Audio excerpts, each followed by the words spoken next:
It is my great honor to put Ned on stage to close out our speaker sessions. It's like having Babe Ruth hit cleanup. Since our founding, NKDO has unquestionably improved the experience of donors. And by the end of this year, we should have 1,000 of them that we've reached out and connected with.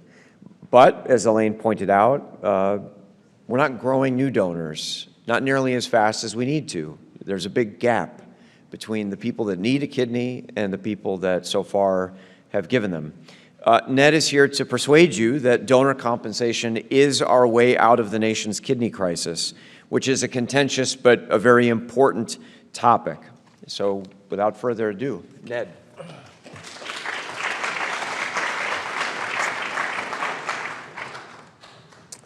So just to put these remarks in context, this video that we're going to be making of my talk is the kickoff for the new 501c3 that we've incorporated called Coalition to Modify NOTA. And this is our battle cry. The time has come to modify NOTA. In 2015, I donated my kidney to a stranger who turned out to be the mother of 2 young children. Since then, I had been convinced that if we spread enough awareness about the extent of the kidney crisis in this country, that we could solve this problem through volunteers like myself. I was wrong, and I want to tell you why. In the United States, there are more people with end-stage kidney disease, ESKD, than can fit in the 5 largest NFL stadiums combined. ESKD occurs when your kidneys fail to properly filter your blood.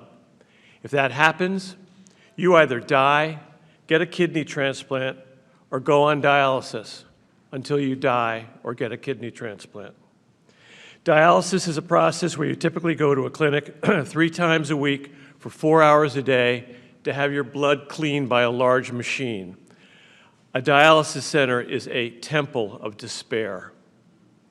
After donating, I started a not-for-profit called National Kidney Donation Organization. We have over 50 living donors who are trained as mentors to folks who are interested in becoming donors. This year, our mentors will reach out to over 25,000 prospective donors. Our work with these candidates is resulting in an almost 300% increase in those who persevere to become donors. Sounds pretty good, right? Well, let's see what kind of impact we've had on the big picture. In the U.S., there are about 550,000 people on dialysis. In 2015, the number of living donors was about 6,000 per year. With all the work that we and other organizations have done over the past 7 years to promote living donation, the number of living donors is still about 6,000. I mentioned that the National Kidney Donation Organization will speak with over 25,000 donor candidates. But that's going to distill down to less than 700 donors this year. Asking someone to consider donating an organ is a tricky business. It doesn't work unless they're already inclined to be a donor. Believe me, I've tried. There's also a limit to deceased donation. When people think of a kidney shortage, they immediately think, I'm a registered organ, registered organ donor, I've done my part. We should just focus on getting more registered organ donors. Here's the rub. The numbers don't work. Why? To be a deceased organ donor, you have to die in a particular, very rare manner.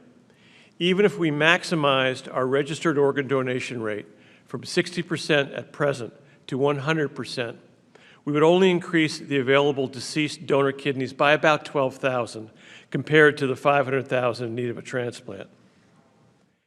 Every life we impact is precious, and I feel really good about what we have accomplished for specific individuals. But the reality is, we are fighting a forest fire with a squirt gun. The kidney crisis is real, and I believe there is a solution that should be acceptable to most everyone. But before we go there, let's ask this question: why should you care? for at least two reasons. The first, obviously, is that people are dying unnecessarily. The second is the staggering financial burden of ESKD on the taxpayer. The head of the National Kidney Foundation testified this past March that Medicare spends an estimated $136 billion, nearly 25% of Medicare expenditures, on the care of people with a kidney disease diagnosis. Of that $136 billion, $50 billion is spent on people with ESKD. Every transplanted patient who is taken off of dialysis saves society $1.6 million. Ladies and gentlemen, we've run out of options. The supply is nowhere near the demand for kidneys, and the gap between the two is widening by the minute. With billions of dollars on the line and hundreds of thousands of lives at stake, we need a bold proposal. Indulge me for a moment. Why not pay people to donate a kidney? Well, the ethical concerns are straightforward. We don't want to take advantage of people who may be in desperate financial straits to do something that they would not have otherwise done. But consider, we currently pay for plasma, bone marrow, hair, eggs, sperm, and surrogate pregnancies. Yet the National Organ Transplant Act of 1984, which is about the year when living donation became a thing, prohibits compensating organ donors. The challenge, everyone agrees, is creating a compensation model that does not exploit the donors. I ask you to keep that word exploit in your mind for a minute.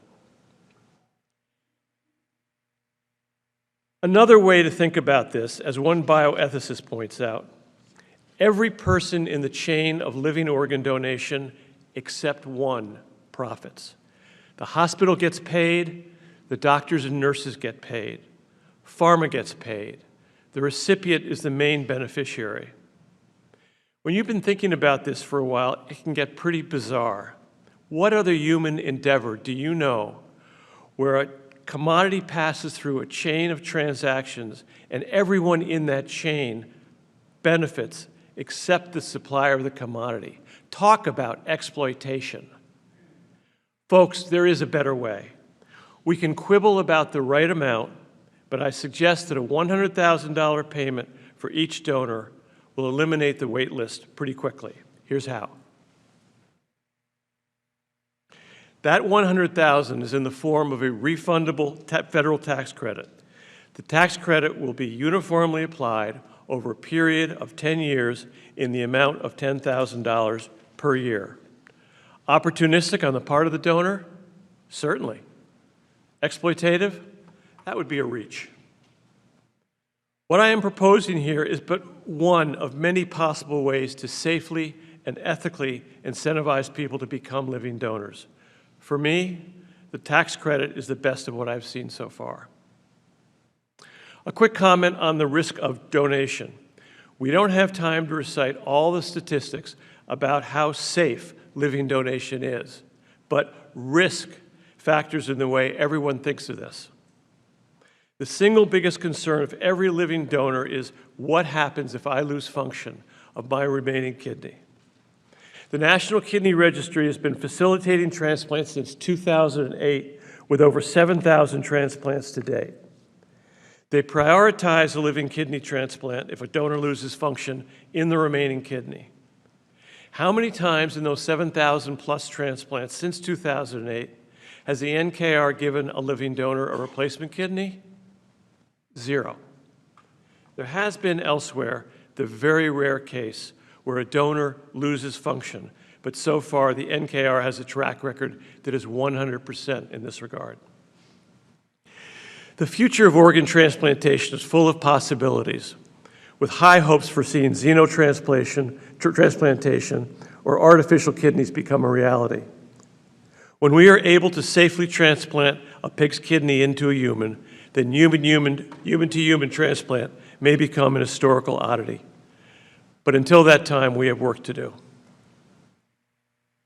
We've all had episodes of tragedy and loss in our lives. It's the price we pay for being born.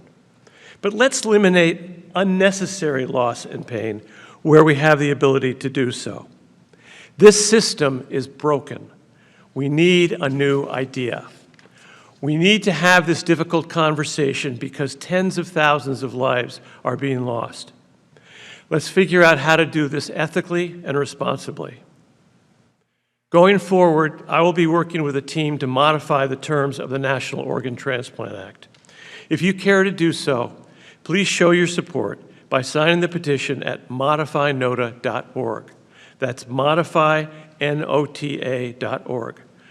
I hope you will follow our progress. Thank you.